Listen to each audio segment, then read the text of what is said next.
Good morning. Welcome to the Plant-Based Morning Show. It's Wednesday, June 26th, and we got a special episode today, mainly because we have the author of the new book, The Impactful Vegan, Robert Cheeke, a man I know well and you all know well, as the co-author of The Plant-Based Athlete with me and many, many other things along the way. Probably even been a guest on this show a time or two, I'm guessing. But anyway, his name's Robert Cheeke. You know him. Robert, how are you doing today? Yeah, thank you, Matt. It's a pleasure to be here. Super excited, and thanks so much for taking the time to have me on. The book was launched yesterday, is that right? Yeah, book launched yesterday. Oh man, so is today a bit of a sigh of relief, or are you still in full-on like grind mode? Yeah, yesterday was relief. Okay. You know, just getting it out there. I had a really relaxing launch day. No super stress, just letting go of attachment of the outcome and just enjoying the moment. And so that's what I'm doing. So laid back, chill, easy. And I know how good the book is. And hopefully people will discover that for themselves. Yeah, a rumor told me it was better than the Plant-Based Athlete. I heard that from a little birdie, and I was upset to hear that. Yeah, that's not a rumor. That's not a birdie. That's facts. That's facts. And that's no offense to our book. That's no offense to previous work we've done. This is just, in my opinion, the best work that I've ever done. This is the best of me. This is the best I have to offer. And was that birdie you, Robert? Is that who that birdie was? Yeah. Oh, yeah. It was a big, loud birdie with a wingspan that would cast a shadow over New York City, man. Well, good. I'm glad. And I'm visiting my sister-in-law and brother-in-law right now on the way to the beach. And I was talking to them about your book. And I said, he's been doing this, 25, 30 years now. And I don't think there's anybody better to write this book. Someone who has a lot of experience influencing people to become vegan, including me, right? You were one of the big ones for me when I was vegetarian. I didn't know you when I went vegetarian, but then I met you shortly after that. And after like a year of that, I just started wanting, for ethical reasons, to go further with it. And I had a few people who I just really admired who were vegan. I was like, look, that person can do it and does it. And, there's no reason I can't do this. Because I thought, how can you possibly actually be vegan? It just sounded so hard. But you were one of those people for me. Saw you speak at the DC Veg Fest where Doug and I met, actually. So the three of us, I guess, met I met you both in person that same day. Right. Oh, wow. Yeah. And so that was majorly motivating and inspiring to me. So anyway, Robert, you've been doing this as long as anybody, and you know what works and you know what doesn't. And I know you leveled up your knowledge about what works and what doesn't for this book, because you came and stayed with us one night, I don't know, a year ago or something. And you just had a ton of new knowledge about the book. So anyway, I'm excited to get into it. It's called The Impactful Vegan. We're going to do our normal show today. We're going to do a weather report and all that stuff in just a minute. Robert's going to stay with us for that. But then we'll get into some stuff directly about Robert. But look at that, 3 books. Here we go. But anyway, check it out. The subtitle is How You Can Save More Lives and Make the Biggest Difference for Animals and the Planet. So anyway, check it out. Yeah, I'm traveling, like I said, so I have the wrong camera today. My other camera seems to have gotten messed up while I was traveling. So that's not good. But that explains the technical issue. And I apologize about the light near me, but what are you going to do?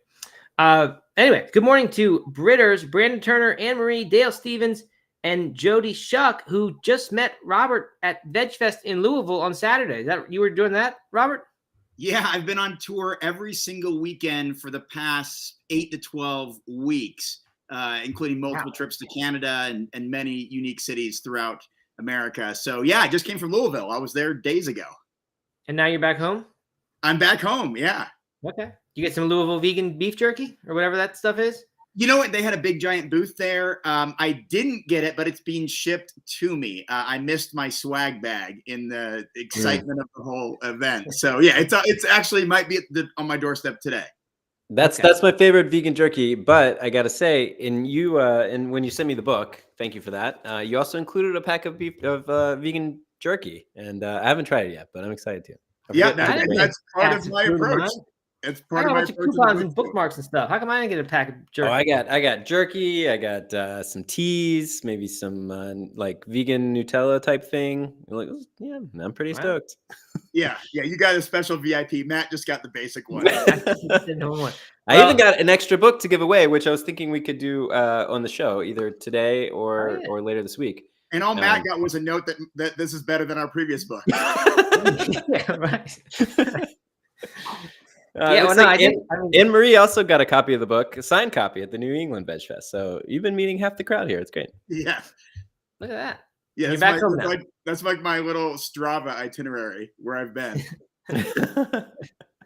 Well, when I got it, it made me smile because I saw all the coupons and things, and I said, "This is how Robert does a book launch." And those coupon packs that you did were instrumental to the plant-based athlete success in the final few weeks. I know you were working really hard to get those things out. So anyway, good for you. Handwritten note too. I mean, very nicely done.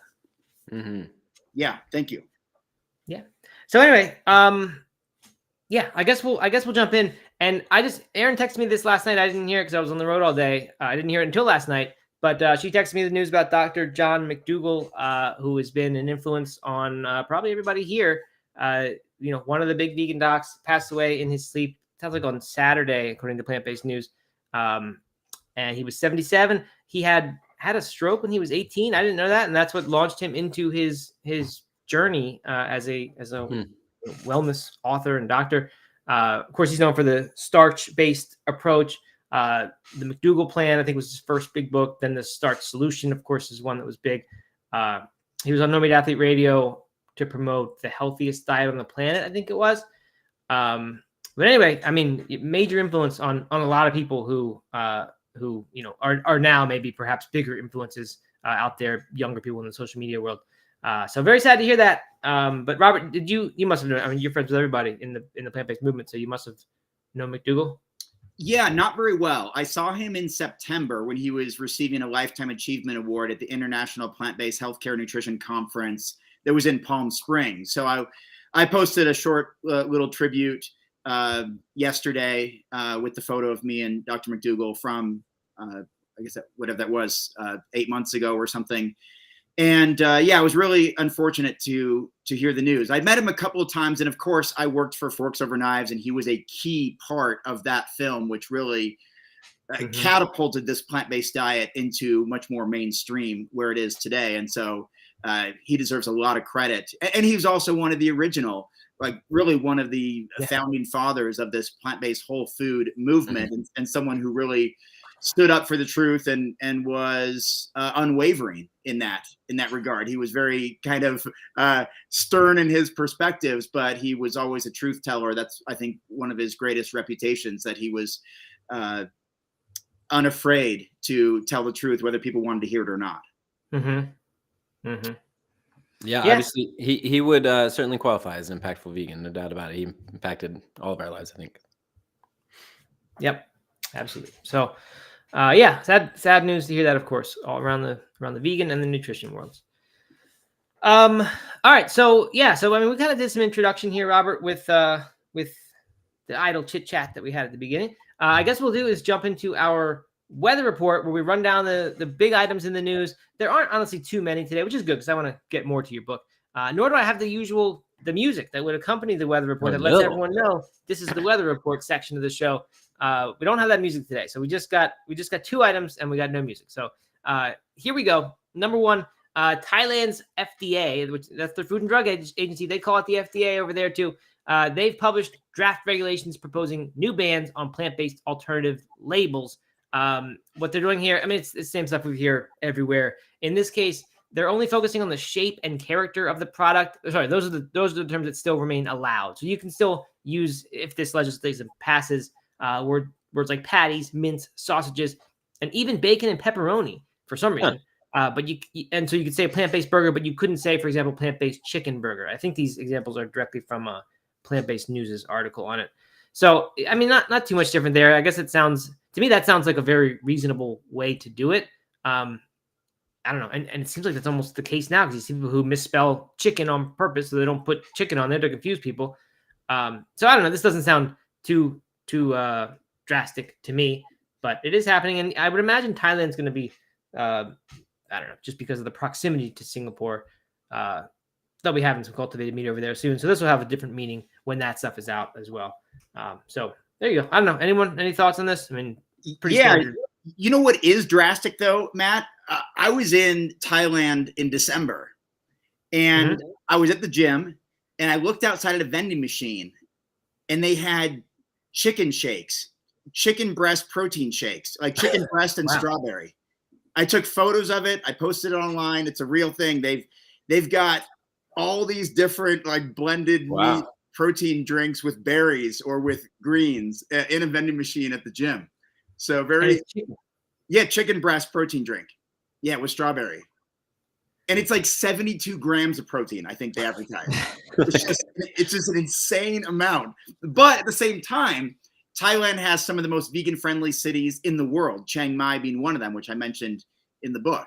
Bangkok and Phuket, they have also one of the largest and longest running vegan festivals. It actually runs for an entire week in Phuket, I believe. So they have got a lot of innovative stuff too. But when it comes to food labeling, they certainly have some interesting food items too. Yeah, I guess. I mean, chicken. It's kind of had a neutral flavor when I used to eat it. It didn't taste like a whole lot of stuff until you put seasonings. And maybe I guess like white beans, you could put it in a smoothie. Well, imagine adding it with strawberries, and there you go. You got a chicken breast strawberry protein shake with 72 grams per serving. Just there you go. Especially on a 95-degree humid day, nothing hits the spot like chicken breast and strawberries.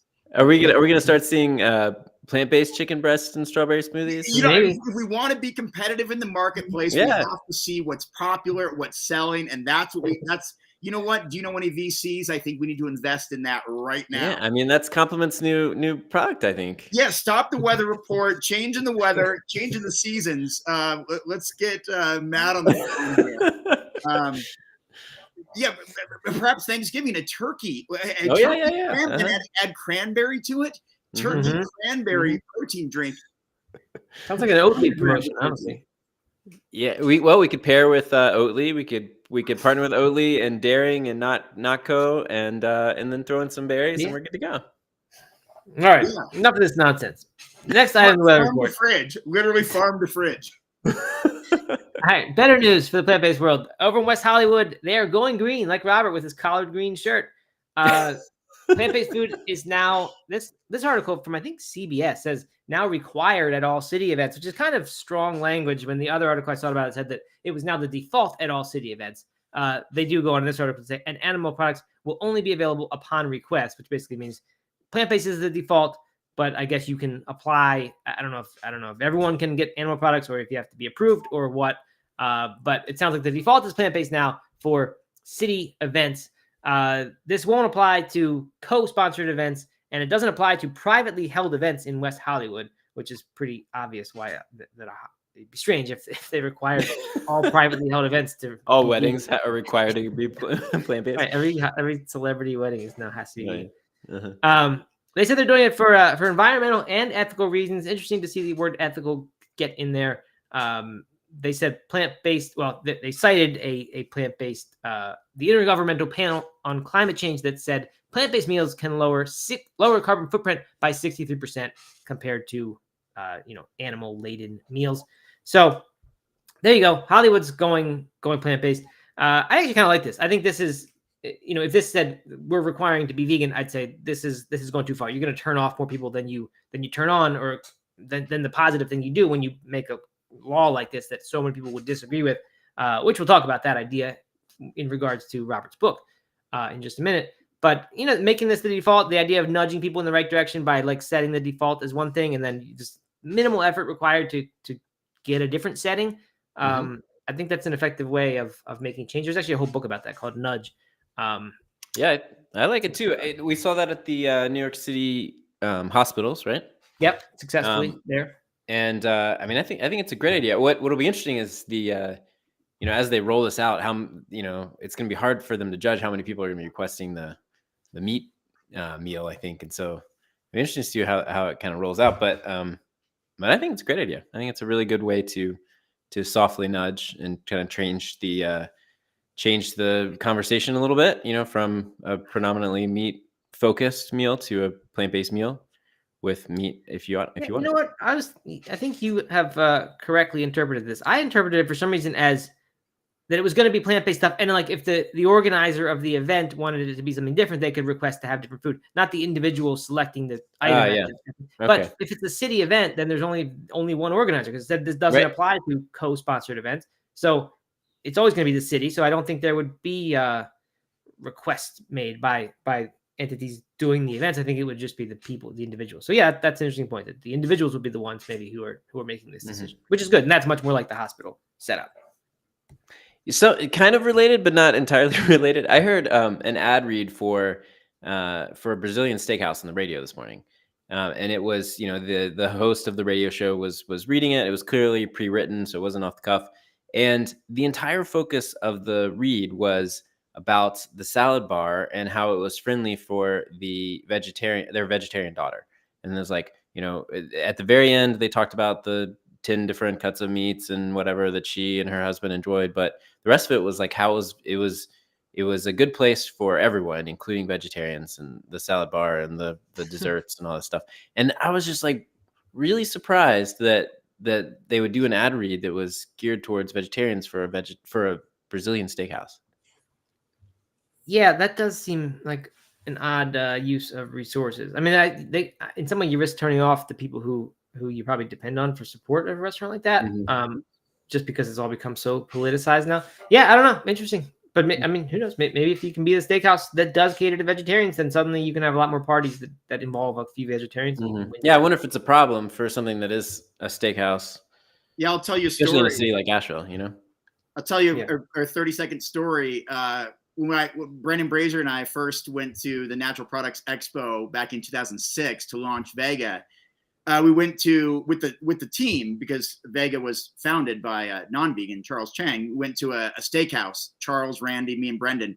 And Brendan and I went through 13 salads combined at the steakhouse.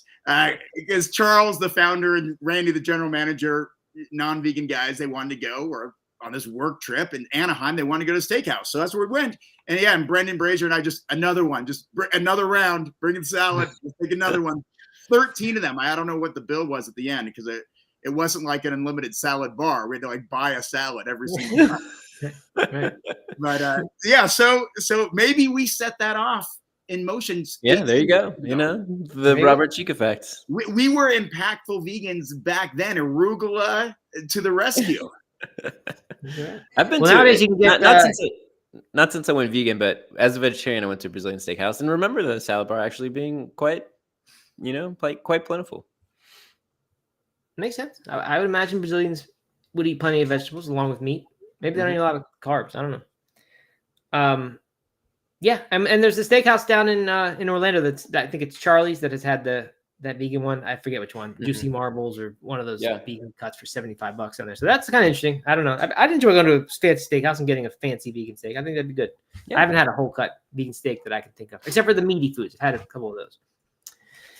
All right, good. Britter says Texas de Brazil in Detroit. Look at that. 3 different locations. Has the most legit salad bar ever.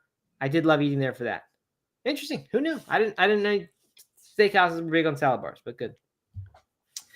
Okay, there you go. There's your weather report. As promised, really not a whole lot going on today, but that's okay, because we got something bigger going on today, and that's that yesterday was the release of The Impactful Vegan, Robert's book.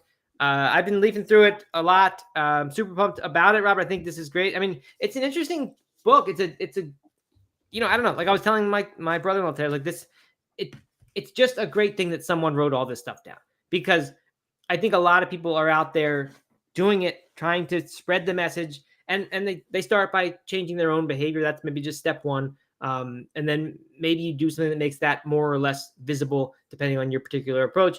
But then the question is, what do you want to like that's, if that amount of impact equals 1, what can you do to have 100 or 10,000 be your impact score? And like I said, I think you have thought about this more than a lot of people. You've tried a ton of different things. You've been on a basically continuous speaking tour for 2 decades, and talked to a ton of people about this. and you know what works and what doesn't, and you've seen lots of approaches. So I just think it's a really cool book. I'm very grateful that you wrote this and took the time to write this, and did such a great job with it. So I don't know. I don't really know where to start. I mean, I think I made a few notes about things that I thought were interesting. One is that your approach is one. I don't know if you were always this way. I kind of think you weren't. And you mentioned about kind of setting aside the ego of requiring that everyone that you influence become a perfect vegan, and instead being open to the idea that people can themselves have a really big impact by either themselves not being fully vegan, but making choices that involve eating way fewer animal products, or even people who decide not to be vegan but hope to influence people along those same paths. So can you talk about that a little bit? I just think it's interesting. I don't know how long you've felt that way, that it's better to create a whole bunch of almost vegans or 75% vegans than it is to create one perfect vegan. Yeah, thanks, Matt. And I think the key word there is ego, and you might replace that with personal bias. I talk about that a lot in the book. We have all these preferential biases toward all kinds of things, towards our favorite forms of animal advocacy, our favorite forms of activism, the things that we think are the best, the things that we think that are right. We like to support animals that we know. We like to support our city, our state, our county, our country, our continent. And those biases oftentimes get in the way. We have preferential treatment toward dogs and cats and maybe horses and birds, but not farmed animals, the animals that are suffering to the greatest degree and in the largest numbers. Small animals like chickens, where it takes 150 to 200 individual chicken lives to create the same amount of edible meat as one cow. You're talking about 200 individuals to one as far as cruelty, animal slaughter, processing, farming, industrialized factory farm system, et cetera. And so basically, Matt, what I did with this approach was I looked at the data.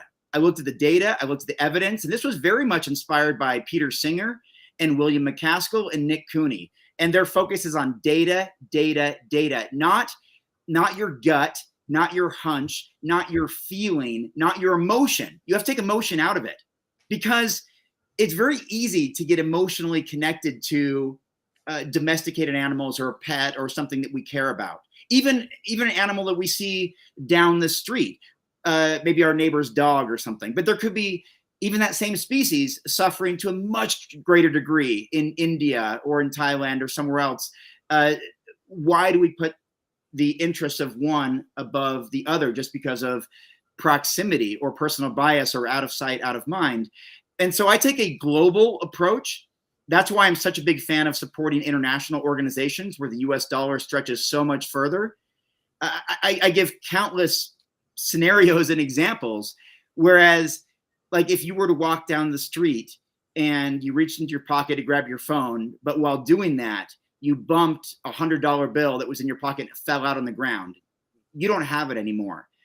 You're frustrated. You're kind of annoyed with yourself. You're bummed. Man, I lost $100. But how much does your world change?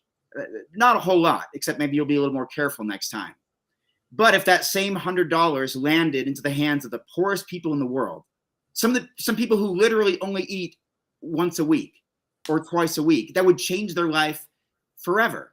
And I have friends who just came back from parts of the world like Kenya and Tanzania, where they met people and worked with people who still walk 6 miles one way to get clean water, or who only eat a couple times per month and who are fighting over scraps of food. And we can equate that to what's going on with animals. Certain animals we love, other ones we're scared of, other ones we discard, other ones we don't give any sort of credit to or any kind of protections to. And so I started looking at things globally, holistically, and looking at the data-driven evidence to determine how we allocate our time and resources and energy to reduce suffering the most. And by doing that, it becomes very apparent, even if people don't want to hear it, that one does not have to be 100% vegan. To me, vegan is not the solution. Reducing animal suffering effectively is the solution. And I give plenty of examples that verify that in the book. And so what we have to do is find those who are suffering to the greatest level, determine ways effectively to alleviate that suffering in ways that are most likely to happen. Josh Balk is really big on that. He passed California Proposition 12, the strongest animal protection laws in the history of the world. What's most likely to happen? And that's where we put our time and energy without perfectionism or ego or personal bias getting in the way. Because in fact, that's one of our own biggest barriers, our own biases getting in our own way. Mm-hmm. So, like, I'm a big fan recently of talking about these Mediterranean and flexitarian diets. Like, I just feel like when you talk about that, a lot of barriers come down. With some people in our audience who don't eat plant-based diets, but they do agree with a diet like that. When I talk about creating a bunch of almost vegans, getting people to be very nearly vegan, and that's more effective than trying to create, at a very low success rate, complete perfect vegans.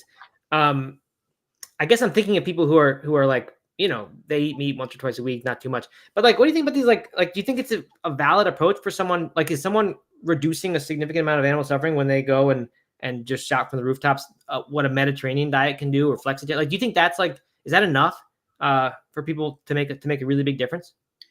Well, I don't think it's ever enough. I think, just to be clear right up front, the most important thing we can do is to contribute to the most effective animal charity organizations in the world. That's far more important than our actions. A quick example of that is that even on the high end, all of us here, the three of us on the screen, just by living a vegan lifestyle, we're going to spare about 365 animal lives per year, about one per day. It's anywhere from 174 to 365 per year. And that's even with all of our purchase power, how we vote with our dollars, the communication we have with our friends and family, what we post on social media, just living our vegan lifestyle. But by contributing just a small percent of your annual income, 2%, 5%, maybe up to 10%, we could have a more than 100-fold impact. And I give all those numbers in the book. We can have a 135 times greater impact, sparing 16,000 animal lives per year instead of 300, simply by contributing to the most efficacious animal charities. Why is that? Well, because many of them have been around for decades. They have all the resources, the connections, the network. They work directly with consumer packaged goods. They work with thousands of food companies. They work with farmers. They work with politicians. They work with lobbyists. They work with the general public. They work with education. They might work with the school system. They work with advertising agencies. They have staff in place who use their skills and talents appropriately in the most effective ways. There's organizations like the Humane League that can spare an animal's life for as little as 33 cents. Can we do that on our own? Having these conversations? Not necessarily. Maybe, but not necessarily, where they can prove that with those numbers. So that's first and foremost, we all should have an impact bucket where we put a percentage of our annual income. And that's one thing I learned, Matt. I was always focused on being effective for the animals. That's why I got into lifting weights in the first place. That's really, aside from the personal ego of wanting to get bigger and stronger, that's a true story. I wanted to combat the number one objection to veganism back then in the late 1900s, which was that you couldn't get enough protein. And so that's what I did. I put on 100 pounds total, became a champion vegan bodybuilder, ended up on magazine covers and wrote a bunch of books, including our New York Times bestseller that we collaborated on. There was a reason behind that. That was to challenge the status quo, to combat the number one objection. And so we have to look at what's most effective overall. And even though I was really my entire life focused on being effective, I wasn't donating to animal charities in the ways that I could have. And that doesn't always mean opening up your wallet, right? That could be volunteering, using your physical strength and doing labor on animal sanctuaries, helping out on the farm, or donating your expertise or volunteering your very specific skills. Like, I'm a decent public speaker. I'm long-winded, I'll give you that. But I'm a decent public speaker. And so I go give talks at animal sanctuaries around the world and fundraise for them. I've done that from Australia to Gene Bauer's Farm Sanctuary to Love and Arms here in Colorado, and places from Utah to California and throughout Canada recently. There's so many ways that we can do that. So it's not just shouting Mediterranean diet from the rooftops, but there's something that needs to be stated. It's very important, Matt, and this came to mind. I even wrote it down while you were talking. There's also not a massive benefit from being the perfect vegan when it comes to animals.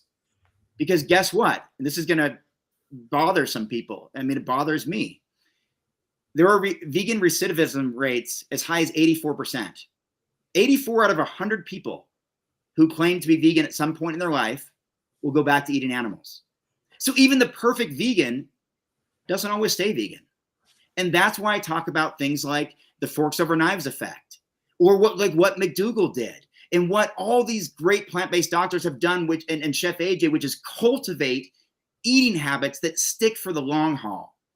I mean, I don't know about your spending habits, guys. I don't know, Doug and Matt, but my guess, I'm going on a limb here. My guess is that you're not buying 6 pairs of shoes every single day, or 6 belts, or 6 hats, or purses, or wallets.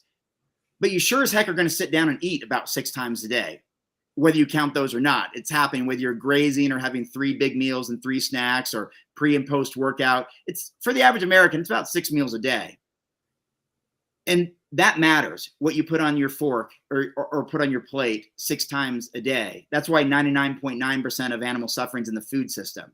It's not in these other areas. And some of these other areas, by the way, leather and such, are often a byproduct of the food system. So there's always more we can do, but we have to look at what does the most good. And that's where the data and evidence comes in. And Faunalytics and many of these other organizations specialize in exactly that.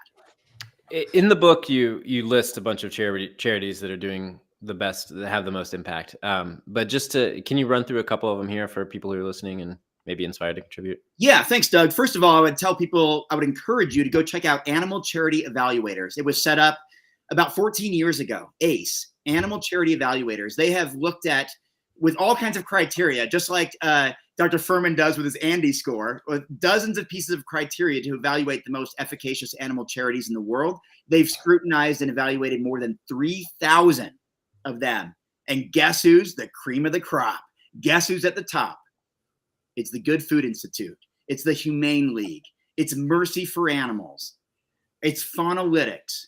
It's Wild Animal Initiative. It's Dharma Voices for Animals, one that I contribute to, the only global Buddhist animal rights organization in the world. I give examples of them in my book. They've done some amazing things, especially in Southeast Asia, where they're based, where the dollar stretches incredibly far. If I may, for example, one monk there by himself, because of his network, his connections, which is a big part of what I talk about in the book, the strong V. Network is the N in strong V. His network, he prevented 100,000 chimpanzees from being deported to China to be used in animal testing laboratories because of his connections to Parliament, because of people he knows. That's the power of network, community, resources, and all of that. And that's Dharma Voices for Animals, an organization I'm guessing 99.9% of people listening here had never heard of. Yet they're one of the most effective animal charities in the world, based in Sri Lanka, Thailand, and Vietnam. Why? Because of the large scale of animal suffering that happens there, and because of how the US dollar stretches so far to make a positive impact in that region of the world. So I understand, and I talk about this openly in the book, there's sometimes a personal bias towards, well, I know Mercy for Animals. I know Milo Runkle, who founded it. I trust that more because they're based in the United States, or I've met the guy, or whatever. But we don't need to fear or overlook these organizations based in India, or based in Turkey, or based in other parts of the world. Suffering is suffering, and it actually happens in many ways on measurable scales because of climate, weather, natural disasters, lack of veterinary care, etc. Suffering is often greater that animals endure in other parts of the world. I mean, I see all kinds of stray animals, stray dogs run down the street in Southeast Asia with injuries and all this. There's no veterinary care for them, that kind of thing. It behooves us to look outside of our personal bias. And so it's fine to support Farm Sanctuary or even your local animal sanctuary down the street. That's great. I'm just saying, open your heart and mind to the power of contributing to organizations in the global South and in the developing world, where, as you guys know, because I think I'm certain you guys do some work with Food Yoga International, formerly Food for Life Global. They're able to feed a vegan meal to a hungry child for as little as 50 cents per day in Kenya, Uganda, all over India, Morocco, Colombia. Yeah, you name the country, 65 of them. So keep that in mind, Doug. But always keep some sort of impact bucket. I mean, do you really need that new sweater, or do you need that new video game? I know Matt's kind of a video game guy. Do you need those new soccer shoes? Maybe.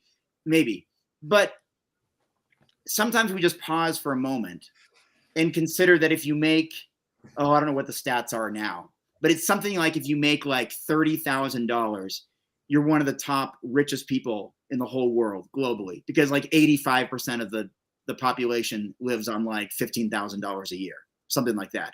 The stats are in William McCaskill's book. They're found on the internet. They're all over the place. It's staggering that we're at the top of the heap globally. There's a lot we can do. And by opening up our hearts and minds and our wallets, we can make a big difference in the lives of others. And I really implore people to do that and take it seriously. Yeah, that's super interesting. I really would have never thought that, like that, my whole, I mean, I guess you'd put, being influential in some way, or having been influential with blogs and podcasts and things. I guess that's different from just individual choices to be vegan, and somewhat more impactful. And I'm curious as to how much more impactful, what you think about that. But I guess I just never would have thought like my own personal veganism is not more impactful than, I don't know, just picking a number, $5,000 donated to an animal charity each year. And it sounds like perhaps that is orders of magnitude more impactful than that amount of money than the personal decision. So that's interesting. I would imagine, like you kind of hinted at, that a lot of people just don't want to hear that. Like, have you run into much pushback as you've done, spread this kind of message around? Like, are you people, do you find passionate vegans who like their whole identity is around their vegan choices, and suddenly it just in a way kind of devalues that compared to some, amount of money that is not honestly that high compared to, I think, how much people think that kind of sacrifice is worth? Right. That's a really good point. And you know what? I have not met a lot of friction with that, because the numbers speak for themselves. Like, the data is real. And philosopher William McCaskill, who's one of the brightest in the world, I mean, he wrote incredible books, What We Owe the Future, The Most Good You Can Do, bestsellers. He's one of the bright and brilliant minds of the world who co-founded the whole effective altruism movement. And he's already raised over $600 million for some of the best charities to reducing global poverty. He's helped with animal welfare and animal rights in tremendous ways. He helped set up animal charity evaluators. He's helped funnel all these tens or hundreds of millions of dollars into animal charity organizations too. And he and many others who are experts in this field have the data that make it very, very clear that it is our donations, our contributions that are more impactful than our actions. Let me tell you something, Matt.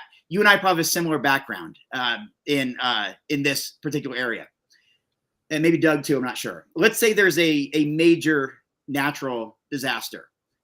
We need a lot of relief, a lot of medical help. We need a lot of resources. We can pick any location, but let's just say it's in Asia. What's more effective, Matt? You and Doug and I, we buy our flights, we book our flights and our lodging, and we head over there. We have no medical training. We have no idea what the heck we're doing, but we're trying to be heroes, and we're just going to go take it upon ourselves to help in whatever way we can. Is that a great? I mean, if you saw my resistance to weed whacking the lawn, I think you would know the answer to that. I'm terrible at even that. Yes, you and I both don't have a single tool. Like, we don't have a hammer, a wrench, anything. Like, so we're not the most skilled. But that's most people. Most people don't have. They're not only are they not trained in first aid or CPR, but perhaps they don't have like real medical training to do life-saving work if someone's losing a limb or bleeding profusely or needs surgery on the spot, whatever. But we can donate to those who do that, and we don't have to spend the $1,500 on the flight, and that $1,500 could go directly to those doing the life-saving, life-changing work. That's just one example of of it's not our actions. And yeah, you can go buy your $18 vegan burger, and that's great to support the vegan restaurant. I encourage people to do that. But you're right, Matt, for a very small amount of money, it's almost offensive that it's only a few $100s, perhaps like $200. I can reduce suffering as much as living an entire year, as a vegan. The numbers would suggest yes, if given to the appropriate organizations who use those funds in the most effective ways. Of course, the answer is that we should do both, right? It means that we should still be as effective as we can. And I have tremendous amount of ideas and stories. I interviewed 40 of the world's leading experts in veganism and in the animal rights movement about ways to amplify and grow the vegan movement without having to spend a dollar. It's about leading by example and the vegan Kaizen system of small incremental steps toward forward progress. The vegan strong method of getting, like you both mentioned, getting plant-based products into the hands, homes, and mouths of as many people as possible, which is why, even though you guys are on board, I still ship stuff to you, products, coupons, whatever that you can distribute in your communities. I do that to the tune of hundreds of thousands per year. That's impactful. But I changed my perspective in how I donate any, not just extra income, but income that I actively set aside to make sure I'm maximizing my impact. And so, no, I don't get people taking issue with that, because I think they know that the data and evidence is there, and it's up to them whether they can wear veganism on their sleeve, literally, tattooed on their body or whatever. And they're still going to make a difference. But if they want to maximize that impact, then they're going to have to contribute to some of these animal charity organizations as well. And I can even, I don't know if we have the time for it, but one of the reasons for that is, for example, giving resources to the Good Food Institute, which is working with 1,400 different alternative protein brands right now, working with multiple foreign governments, so that when the time is right, years down the road, governments, policymakers, educators, society is ready to embrace alternative proteins, which is basically meat made from other sources, whether it's cultivated meat, cultivated cells, or precision fermentation, or plants, or all of the above. But we need to work toward that future. If we know that 99.9% of animal suffering is in the food system, again, it behooves us to focus on who's doing the work in that area to prevent animals from being in factory farms in the first place. Well, the Good Food Institute is a great organization to support, and they're probably doing more work than anyone else in the entire world to advance that technology and innovation to take animals out of the food system. Yeah, Robert, that reminds me of something that a realization I came to early young adulthood, where in high school my church used to take youth group trips to Mexico or Guatemala, and we would build houses for people who needed it. And it was this, we'd fundraise this thing. It was this huge trip. We'd get a bunch of kids to go down there, and none of us had any construction experience. We'd build a house that, that was led by the group that, and they had some oversight, but, we had no idea what we were doing. We spent a ton of money to get down there. It would have been so much more efficient and better for the people if we had hired local labor, to build the house. If we had, they would have gotten a bigger house if we just donated instead of spending all the money to get down there and the food and everything like that. It would have been much more impactful if we had just kind of rallied in the same way we did for the trip, but donated the money instead. But I think that, maybe what I'm seeing in some of the comments here too, is that people also they want to do something themselves, right? They don't just want to give money, right? They want to have know that the actions that they're taking every day are having an impact as well. And a lot of this book that I really like is about how to speak to people and how to live your life and be impactful aside from just the money stuff. So I don't want it to come across as like it's just about donations in the book, because it's certainly not. Sure, but that's like one chapter. That's like one chapter in the book is about how to use dollars, but it happens to be one of the most effective things, period, which is why I wanted to state absolutely. Then the rest of the book is about Well, I wanted to specifically talk about a chapter that I loved, which was the Reaching the Right Audience chapter. Yeah. And if you could maybe talk a little bit about your thinking around that. And then also, Matt and I talk a lot about when is the right time to talk to people? How is the right time to talk to people? How is the right time to spread the message? So, and that is reflected really effectively in this chapter. So maybe you can just talk a little bit about that. Yeah, thanks, Doug. Well, one of the biggest objections, aside from the fear of getting enough protein, is that I don't care. I think there's some misleading quotes out there. Perhaps they weren't at the time, but now they're a little bit misleading. Perhaps those famous quotes that say, "If slaughterhouses had glass walls, we'd all be vegetarians." Yeah. Not anymore. Maybe decades ago, but not anymore. Most people in 2024 know what it takes to get an animal from a farm to being on a plate. They just don't want to think about it. They don't want to talk about it. They just like the fact that it's tasty, it's cheap, it's convenient, and it fits their lifestyle. And we have this cognitive dissonance that helps us justify any action we take to help us sleep at night. We all do it, every single one of us. We justify whatever action that is, whether it's use of alcohol, caffeine, staying up too late, sleeping in, consuming certain forms of media, whatever it is, we will find ways to justify it through cognitive dissonance, and we all do it. As far as reaching the right audience, again, step back. Ego's got to go away. Bias has to go away. Who do we try to reach the most? Well, oftentimes the people we care the most about. Our family, our loved ones, our friends, and for good reason. We want them to live a long, healthy life, assuming that an entirely plant-based diet or vegan lifestyle is going to aid in their longevity, which Blue Zones and Forks Over Knives and many Campbell, Esselstyn, McDougall types have suggested that's probably the case. And so that's often our preference, but those are often very difficult people to influence, to change their entire worldview, change their value system. It's very hard to do that.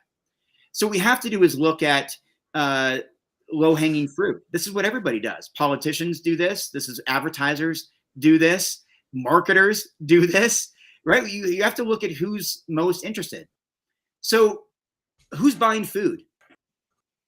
Well, women make 80% of household food purchases. And women also make 70 to 80% of meals. They prepare 70 to 80% of meals for an entire family. Women are feeding the Western world. And so if we're trying to create change in the food system or reduce animal suffering or get people to eat more plants or get people to care about animals or care about their health or the environment or embrace the value system of veganism, the tenets of veganism and reducing unnecessary animal suffering, well, then women are our target demographic to reach in ways that resonate with them. Also, younger audiences, from that kind of the 18 to 24, that college age where many of us are trying to determine who we are and what we value and who we want to be and how we identify and what value systems, what matter to us. That's a demographic to reach as well as an older audience, 60 plus, who's lived with the standard American diet or Western diet or status quo for a long time and has health problems and is open to changing diet for improved health, even if they don't have a vegan moral value system. At the end of the day, animals don't care why you stop eating them. They just care that you stop. We care. That's our ego, right? Doug, I want you to be vegan for the same reasons that I'm vegan. I want you to care. I want you to care for the same reasons that I care. Matt, I want you to have the same value system that I have. I don't care about your background, your religion, your heritage, your upbringing. I don't care about that. I just want you to change for me today because that's what I care about, right? I'm not saying every vegan has that mindset, but if we're being honest in our heart of hearts, a lot of us do, myself included, for many years. We have to take that bias out of the way, set the ego aside and say, you know what? The fastest growing demographic of vegans in America is the Black community, African Americans.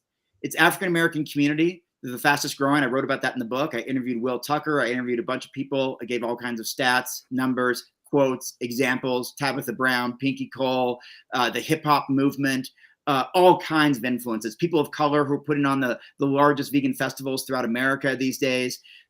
This is real. This is the reality. This is happening. And largely because of representation, where now there's all kinds of successful entrepreneurs, authors, actors, actresses, athletes in the Black community that are promoting veganism, and now that has made it the fastest growing segment. We have to pay attention to all of these things, and that's reaching the right audience. So would it be worth it for me to just spend all of my time arguing with my farming brother who runs a multi-million-dollar cattle farming business, and he's had farming ingrained in him his entire life and his DNA since we grew up on a farm together in Western Oregon? Probably not. He's unlikely to change. Should I spend most of my time arguing with guys at the gym, just flexing back and forth? No, look at mine. No, look at mine. Look at mine. Mine's got a collard green. Look, it's got nitric oxide and vitamins, antioxidants, all that. No, not necessarily. But what we can do is reach people who are open to this message. They're on the fence. Listen, we're at 1% of the population. I think Paul Shapiro said it best. In fact, it's one of my favorite interviews of the entire book. I suggest it's somewhere in the middle of the book. Just look for his name in the back of the book and go find his section. Paul Shapiro is brilliant. He talks about how we can't, so often vegans think if we just had better stats or better numbers, more information, we can convince people and we can win arguments with non-vegans. He said, we can't just win arguments. We have to win people over. We have to win non-vegans over. And he also made this obvious point, but it might be new to a lot of people here. And I wrote about it in the book very blatantly because it's so important. That most of us here listening to this show, I'm guessing, I don't know exactly who your audience is, but thank you, audience, for tuning in. I'm guessing that if we were to survey the audience and ask why you eat the way that you eat, or why you're vegan, or why you embrace veganism, most people would say, for the animals, for my health, or for the environment, or some mixture of that. For my health, for the animals, for the environment. Guess what? Those 3 reasons for eating the way that you eat are nowhere near even the top 10 for the reasons why the 99% eat the way they do. They eat the foods they eat because of taste, cost, convenience, religion, culture, heritage, habits cultivated over a lifetime, preferences, social pressure, social peer group, the public school system, all these other things. They're not eating because of animals' health or the environment, but so many times we're blinded by that. And Paul Shapiro has been an ethical vegan for 30 years. I've been an ethical vegan for nearly 30 years. I'm not trying to downplay the ethics of veganism. In fact, I write about that again very clearly in the book. There's quite a bit about ethics in the book as far as what it means to be vegan and embrace veganism, and what vegan is and always has been, which is about reducing unnecessary animal suffering. But again, reaching the right audiences is profoundly important. And I interviewed a whole bunch of people like Joanne Molinaro, Carly Bodrug. I referenced Melanie Joy's work, etc. So we know who to reach, which again, women, the Black community, people of different age demographics who are most likely to embrace this, as well as those who are kind of fitness and diet people who try different approaches all the time, who are open to new information and trying a plant-based diet, even for health and athletic performance benefits, who could then embrace the ethics of veganism later on if that resonates with them. Super interesting, Robert. We're kind of near the end here, but I really wish we could go on forever. I mean, this is, I don't know. I'm just like, I'm thinking back to a lot of conversations I've had with people. Like I remember the farm sanctuary. I don't know who I was talking to, but it was someone who worked there, and they were, I guess, like within the organization, it was almost a joke about like the amount of donors who still eat animals. But they, that was how they choose to make their impact, was with their money. And it was like, well, I don't want to speak for the whole organization. I forget who the person was, and it was probably just their opinion. But it was almost like, haha, like they're donating all this money and yet they're not vegan. But in this, from this different perspective, it's almost like that person, might have been donating, might have been making much more of an impact than someone who couldn't. Now, not everybody can donate, perhaps to the extent that the largest donors can, of course. But I just wonder how like effective the spreading of the message that like, basically to help people, not just like, hey, you don't have to be vegan, you can eat a flexitarian diet, or you don't have to be vegan, you can eat Mediterranean, and you can do a whole lot of good that way. telling people like, if you're just not going to be vegan or even close, like you can do this instead. Like here's another way to offload whatever guilt you feel about animals, because there certainly are a lot of people who can't eat vegan. They just do not believe they can do it or even close, but do have the means and really do want to make a difference or really do feel bad about eating animals. So I think if people understood that really this was an even better way of helping to reduce animal suffering, I don't know. I think that could be really powerful. I'd be curious to see if that ever on its own takes off as a movement. And obviously, I guess this is what Humane Society and people like that have done forever. They're not telling people to be vegan necessarily. Right. And they've been the biggest animal organization in the world. The Humane Society of the United States, by far. And they've done so much to change the world. Of course, and I want to reiterate for anyone listening, just be very clear, we do want people to embrace veganism and the values and ethics of veganism and to contribute to the most effective animal charities. But for those who, for whatever reason, don't or choose not to or choose to eat animals, I would encourage those basically the more animals you eat, please, the more you can donate to offset that. And that's true with those who have a high carbon footprint, who do a lot of traveling perhaps and want to help offset that. None of us are perfect. We're trying. We're all striving to make a difference. I think inherently we all want to make a difference. Many of us care. We want to have a positive impact. And perfectionism is often the enemy, but being steadfast in embracing a value system that has benefits that is far reaching and reaches as many animals as possible, especially farmed animals who are enduring the most suffering. I think we should embrace that with all the energy and enthusiasm that we can, and to contribute to these organizations in whatever way that is. That could be just amplifying them, promoting them to your platforms. It could be talking to people about them. It could be volunteering with them or highlighting them or featuring them. Even if you don't give them $1, there's plenty of ways to do that.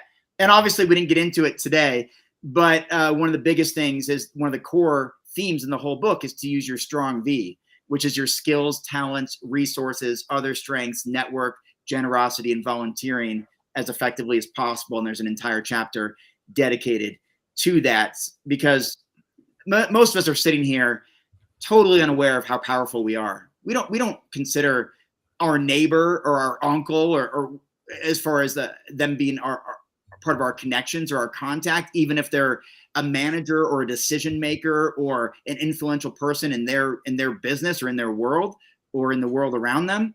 But that's true for all of us. And we don't think of our skills with technology or videography or filmmaking or coding or carpentry or welding or whatever it is. We don't think about that as a way to help animals, but it absolutely could, including with our writing or our public speaking or this morning show. There's tons of ways to make a measurable difference, and we should embrace our talents for what they are and use those to help animals. Yep. And for those who are interested, there's a large section in the back about, I think it's called The Vegan Career. Is that right, Robert? Entire section on vegan career and how to navigate that and find a good fit, different companies and organizations to join, or how to create your own, or questions you should answer before you start your own. Yeah, and that's what the book is. In case people don't know, like, this isn't a big philosophical discussion. It's a bunch of really practical sections about ways that you can have a really big impact, like some of what we've discussed here today. All right, so before we let you go, I mean, we got to wrap up, but I'm going to combine like the 3 questions I had into one.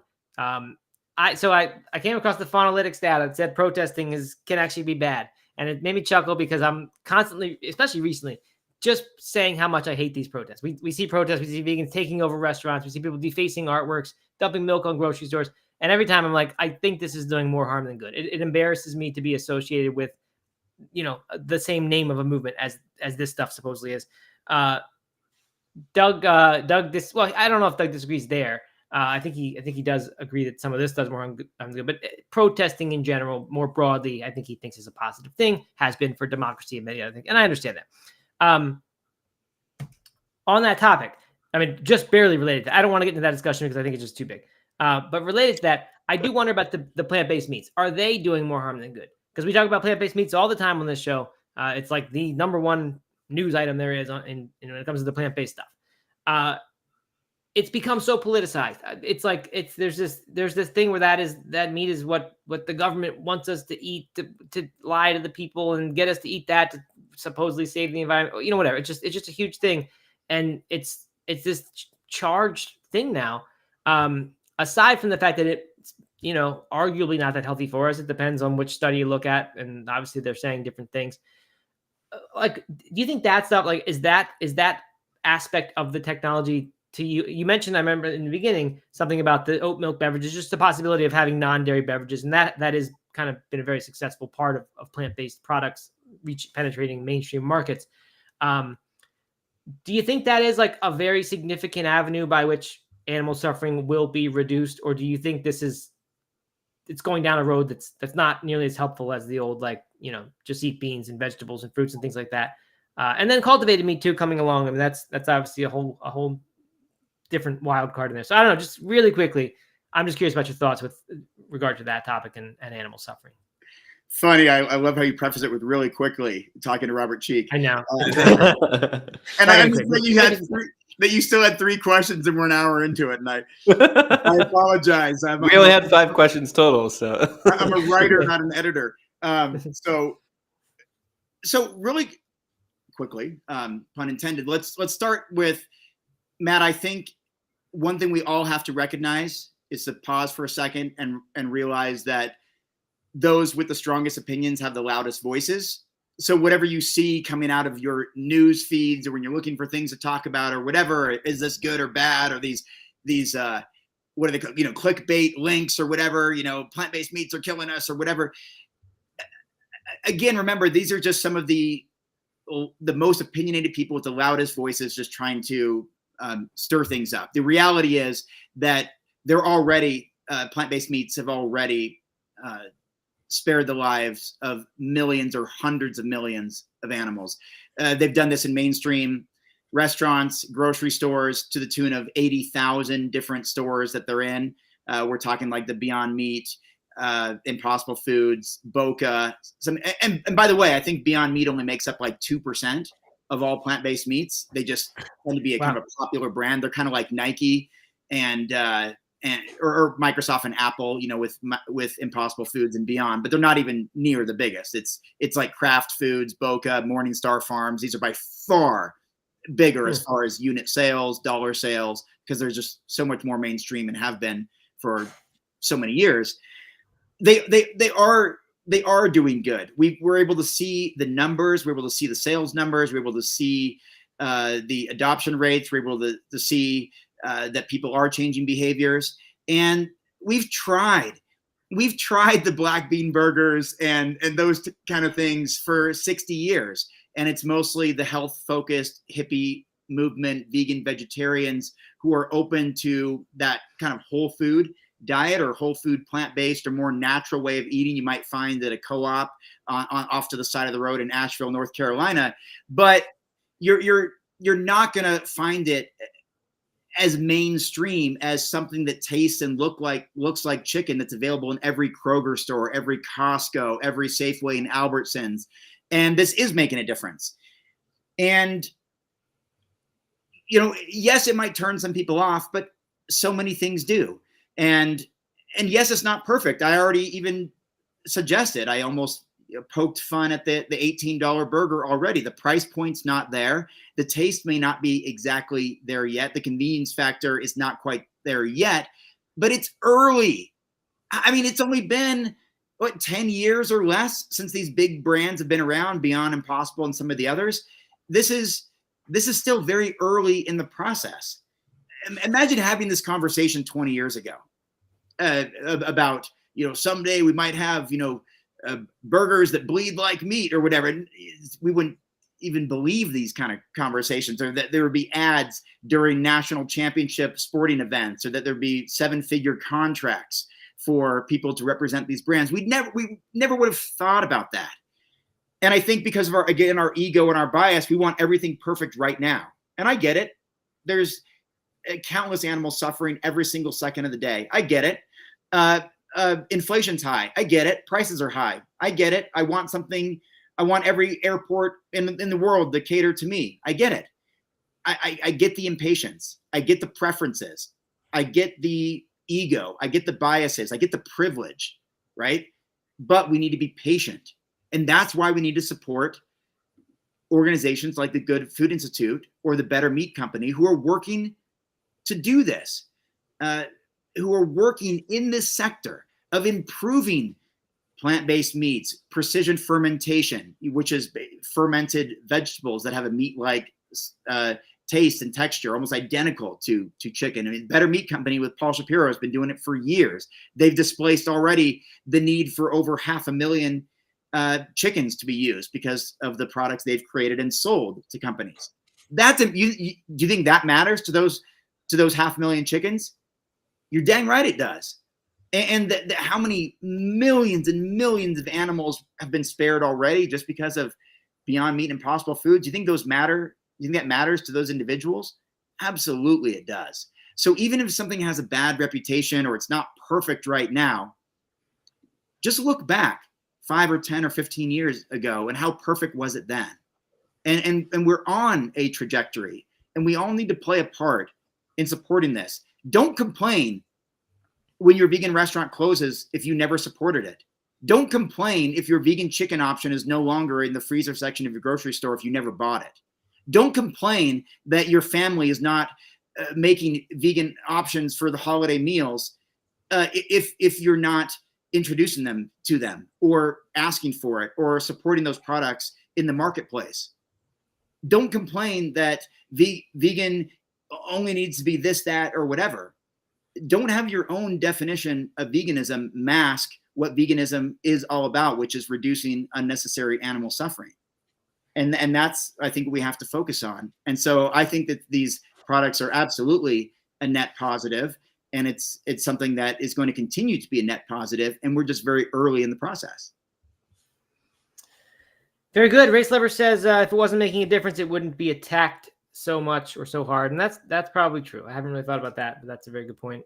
And since Race Lover and Garuda Legends have been having an ongoing discussion this entire time, I got to also feature a Garuda quote, which says, "I'd rather a handmade veggie burger than a fake meat burger.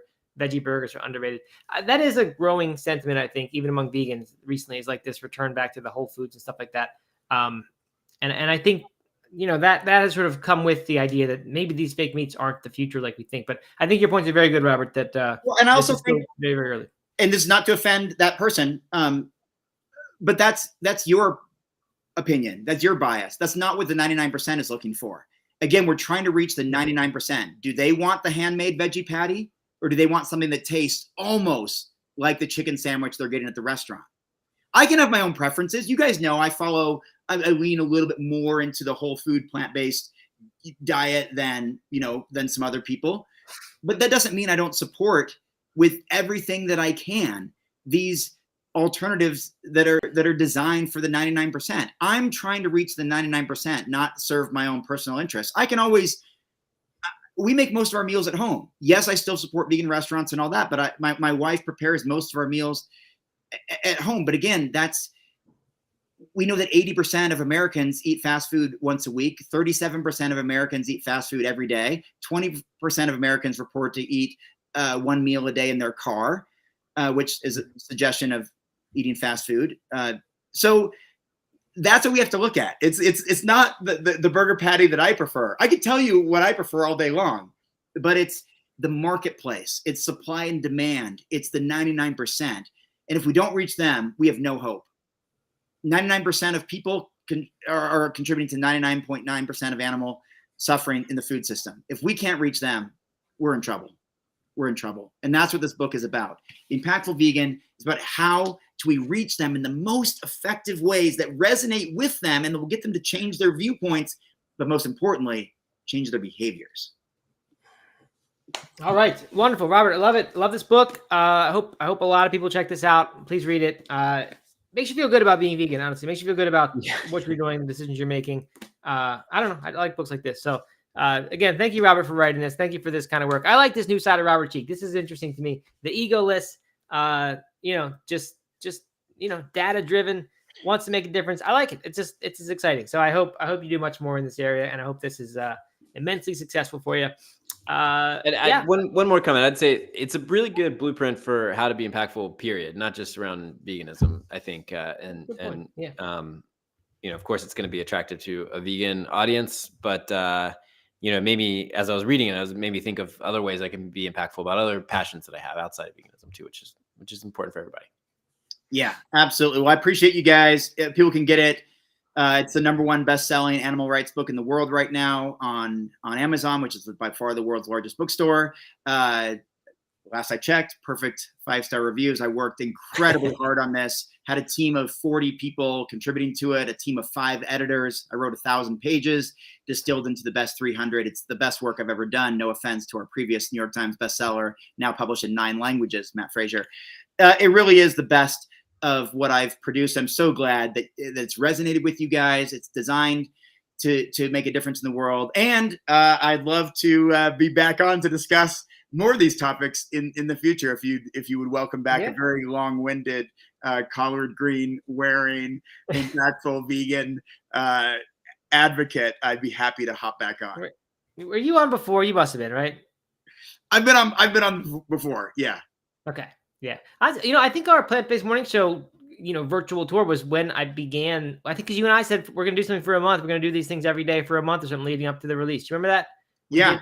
That was my first experience with lives, and it wasn't too long after that we started the show. So that's where it began. Yeah. Well, we'd love to have you back on, Robert. I hope the next few weeks or however much longer you've got of frantic promoting this book goes as well as it can. And well, it's not the same without you. I got to say that it's not the same without you. Having you and your audience and that juggernaut of a marketing machine was so awesome with the last book launch.